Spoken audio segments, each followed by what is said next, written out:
Pasukan pemberontak pro-Rusia mengklaim bahwa kekuatan pasukan Ukraina hanya bersisa 10%.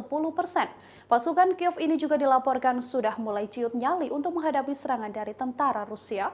Dikutip dari TASS, pernyataan tersebut disampaikan oleh Front Timur Perang Rusia-Ukraina di wilayah Donbas.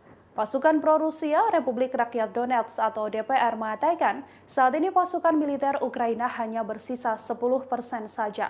Angka itu disampaikan oleh Wakil Menteri Informasi Republik Rakyat Donetsk, Daniil Benzonov. Benzonov mengatakan jumlah pasukan angkatan bersenjata Ukraina di garis depan pertempuran menurun drastis. Pemberontak Republik Rakyat Donetsk ini juga mengatakan bahwa mereka telah membunuh banyak tentara Ukraina yang berasal dari komponen cadangan. Bessonov juga meyakini bahwa kekuatan militer Ukraina telah porak-poranda, bahkan internal pasukan Zelensky diakuinya banyak yang memilih untuk kabur dari medan perang.